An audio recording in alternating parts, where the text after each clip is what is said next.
Hi Virgo, welcome to Higher Source Tarot for your July 2020 Is It in the Cards Love reading. This is for all Virgo, Sun, Moon, Rising, and Venus. I want to thank all of you who have been supporting the channel and this beautiful tarot community by subscribing, liking, commenting, sharing videos. Thank you so much for doing that. Oops, I had a card fall out. We're going to use that as a clarifier, and I don't know what it is because it's face down. Keeps it more exciting. I would love to invite too, if you're new here, invite you to subscribe and tap the bell if you want to be notified when new videos are posted, but it's generally every week. I just had you fall out. Now this time it's face up. I just have the Hermit, so there you are. All right, you're like, get to the chase here.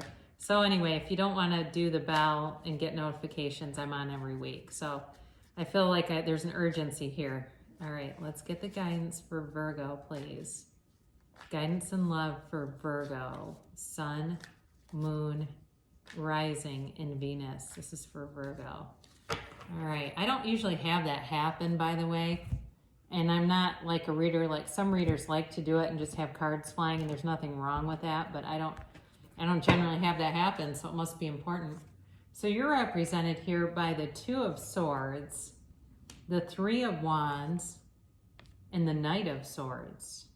The other person here is represented by the Knight of Pentacles, the Ten of Wands, and the King of Cups. Your guidance here, you've got the Tower, Temperance, which I like to see these two together, and the Ace of Swords. Now, you also, as clarifiers, all right, you've got the Nine of Wands here with the Hermit. So these two I'm going to put up here, I guess, because they're clarifiers of the overall energy. So, you know, you definitely have Virgo here, you have Sagittarius here, you have fire, so Aries, Leo, Sagittarius again. You've got really all the elements. You've got quite a bit of air too, so Aquarius, Libra, and Gemini, and then Cups too. But it feels like you were kind of trapped in something, and this certainly could be in your past, where it's like you were on this cycle. It feels like you're in this cycle where you were having to do a hell of a lot of work on something, you know, and it just got to be very burdensome. And I get that quite a bit, the influence of the Nine of Wands with the Hermit. And the thing is about it, you know, it built you up, it gave you a lot of wisdom, okay? It gave you a lot of wisdom to be able to move on, to move forward, and to learn from whatever this was. But I do feel like in terms of a relationship, you're fairly relaxed about it. So even if you've been broken up with somebody, you've kind of got this Three of Wands energy where you're waiting, but you know they're going to come back. That's for some of you now. But with the Three of Wands, he's very relaxed. He sends the ships out, he waits, but he doesn't worry about them. He's just kind of casually hanging on. And there may be a hint of progress there. So for some of you here, you may have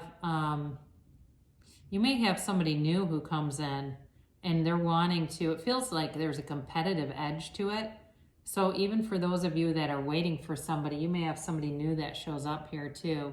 And again, it's with a bit of competition. It's not just, I feel like you could end up having two people that are interested in you. And if you're going, well, I don't even have one right now, the cards are showing it, okay? So it does feel like you could have a decision to make here and having a hard time with it, feeling kind of caught in the middle, feeling a little bit unstable even with it, like, I don't want to make the wrong decision and have regret. I don't want to live with regret. But I do feel like whatever happened in the past was hurtful. And it put you on, you know, it put you on a spiritual journey. And it may have brought in some things for you that are going to really sculpt the way the rest of your life goes, quite frankly. I know it sounds dramatic. Let's get an archetype card for you. These archetypes are what the tarot, the major arcana, is built after, okay? So you have the shapeshifter, and it's skill at navigating through different levels of consciousness, which makes perfect sense with the Hermit. It's the ability to see the potential in everything, and that it really aligns well with the Hermit. The shadow in this, though, the shadow side can be projecting any image that serves your personal agenda in the moment. So that means seeing people as you want them to be rather than who they show you that they are. That's your guidance with that. So with the Hermit card here too, he detaches from society but not humanity, okay? He's a shaman. And he guides you, he leads you and shows you the right path. He shows you your path with his lantern that guides the way. So I do feel like for some of you that have really been struggling, these are both nines, okay? They're both nines, and there's been, like I said, there's been a challenge here. There's been a struggle here, and it's time to move beyond it. And I do feel like it's connected to this tower. There really has been a struggle. It's like it's time to be done with this because this is too hard. You know what I mean? It's like, this is too hard. I can't keep doing this. I don't have it. I don't have it to keep giving. But the person that's coming towards you is definitely stable. They're mature.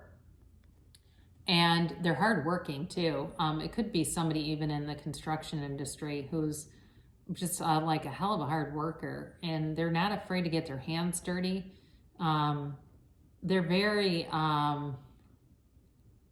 very like approachable, I guess is the best way to say that. Like, they like to help other people. They like to, they feel good about it and they don't need to tell anybody. Their best gift is like, they love helping people and not getting caught doing it. You know what I mean? They're like the person that you maybe, you know, the neighbor that mows your lawn when you're out of town and you go, oh my God, how did that happen? And it's this person does that kind of stuff. So they've got here, you know, they've got fire, water, and earth representing them. But with the Knight of Pentacles, this is somebody that takes it slow but makes it last. And especially with the King of Cups here too, it's a mature energy. It's somebody who's could be a father, they could be a parent, it could be mother, father, they could be a parent here. They are not impulsive, okay? This is a very slow-moving type of person. So be aware of that because, you know, if you're waiting for somebody, like I said, you may be kind of chill about that too, and that will be a great compliment to this energy, but it may take a while. So is it in the cards? I do feel it's in the cards, but I think it's going to take a while. It just, with both of these sides being fairly slow-moving, it's not a resistance though. That's the thing. I don't feel like it's a resistance as much as it's deliberate. It's like intentional to make things right, to, you know, especially if you've been through some tumultuous crap and you're going, I don't want that back again. I'd rather just take my time and make it be, you know, something that's going to sustain and be able to grow. So their archetype is, this is interesting. They've got the Don Juan. So their light attribute is that they spotlight your positive, seductive qualities. So it very well may mean that they find you to be really attractive and sexy, and there's a sexual chemistry and charge to this relationship. The shadow side of this can be using the power of romantic attraction for private agendas. I don't see anything in the cards that supports that. I feel like this person's got a lot of integrity. I don't feel like they would do something like manipulative like that. It feels more, you know, where they see those qualities in you that maybe you're a little bit shy about, and they have no problem, you know, calling it straightforward. So with this tower, this is the universe coming in and knocking down whatever wasn't supposed to be there. So if you've been through something that was just devastating, a relationship, and you thought, I'll never love again, and you were, you know, listening to Lady Gaga, you know, the song, I'll Never Love Again, and crying, you're coming out on the other side of that heavy, strong emotion. But it needed a lot of recovery, okay?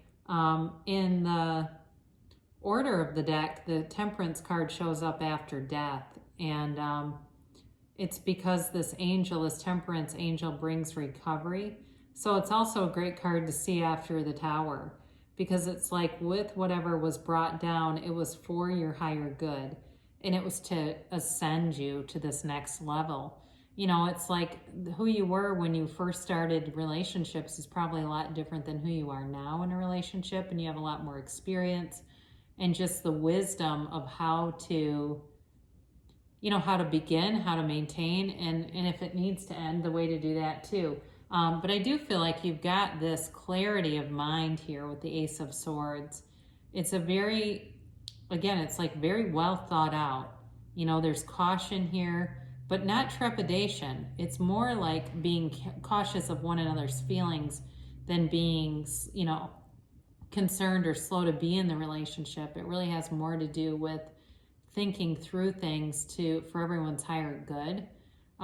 There's just a lot of, you know, there's just a lot of thought with this, and some of you too may find with that it brings in a new beginning. You know, with this Ace of Swords, it's cutting through all this material stuff too. So if in the past material issues have been a factor, it's going to cut through those, and it won't be as relevant as it has been. It may not be, the material may not be relevant at all. So if you have somebody that, it doesn't always have to be money, it could be distance, it could be age, it could be other factors where you feel like in society, you know, it would be somebody else's business to comment on.